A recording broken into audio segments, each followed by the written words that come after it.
En fait, on a toujours l'impression que quand on est parent, on est les seules personnes à vivre ces choses-là. Et en fait, on est juste des milliers, voire des millions à vivre ça tous les jours.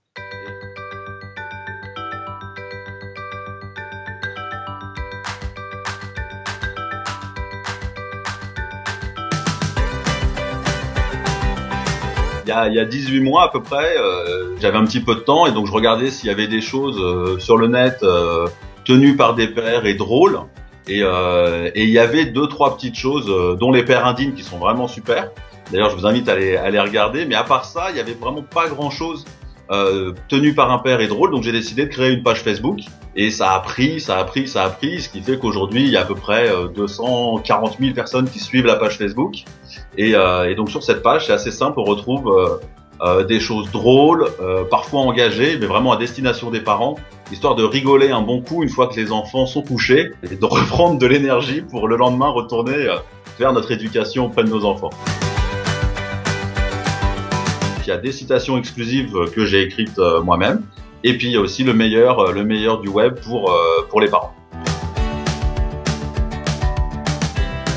Alors le titre c'est On ne choisit pas ses enfants, qui est un clin d'œil à la chanson, à l'expression populaire On ne choisit pas ses parents. Donc on a inversé ça en mettant On ne choisit pas ses enfants, et puis c'est pour ça que parfois on en bave un peu avec eux parce que on ne les a pas choisis non plus. C'est un livre vraiment avec un contenu à l'intérieur vraiment drôle pour les parents. Il y a plein de petites scénettes où j'analyse, je décortique, je donne des conseils. Donc alors on a fait des fausses publicités, on a fait des fausses unes de magazines. On a fait des jeux, dont par exemple un petit bingo du coucher. Au moment du coucher, tu peux jouer avec l'autre parent pour voir qui a l'enfant le plus compliqué à coucher, et puis celui qui gagne, il offre quelque chose à l'autre. Je donne des conseils pour entraîner vos enfants pour être sûr d'attraper la queue du Mickey dans un manège. Il y a vraiment plein de choses. C'est 128 pages, donc inédites. Alors ça, c'était aussi pour ça qu'il est un gros boulot, parce qu'il y a, à part 6 citations qui ont vraiment bien marché sur ma page, toutes les autres pages, c'est vraiment du 100% inédit et jamais diffusé sur le net. Il y a une éditrice, donc Marie, qui est venue me voir en me demandant si je voulais bien écrire un livre. Et vu que je savais pas le travail que ça représentait, j'ai dit oui.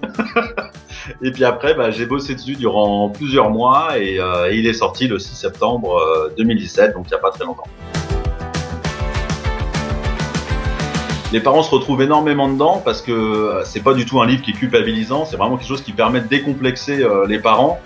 Les retours que j'ai pour l'instant, c'est qu'il y a beaucoup de parents qui se retrouvent dans le livre en se disant mais il y en a qui me demandent si j'ai pas mis une caméra chez eux pour analyser certaines situations tellement c'est leur quotidien. Et alors ça me fait vraiment plaisir. Vraiment le but de ce livre, c'est de décomplexer, de dire que le rôle de parent, c'est un des rôles les plus compliqués au monde. Il n'y a aucune formation pour réussir. Et que en fait chacun fait vraiment de son mieux et qu'au final on vit quasiment tous la même chose, sauf que c'est compliqué de dire qu'on a du mal avec nos enfants, ou que parfois c'est compliqué de dire qu'on a craqué à ce moment-là parce qu'on était juste fatigué. Et là on a sorti un livre qui permet justement de rassurer tout le monde et de se dire oui, on vit tous des galères, et puis il y a du second degré, il y a de l'humour, il y a vraiment plein de choses dedans pour rassurer les parents et de se dire qu'en fait on est tous dans la même galère.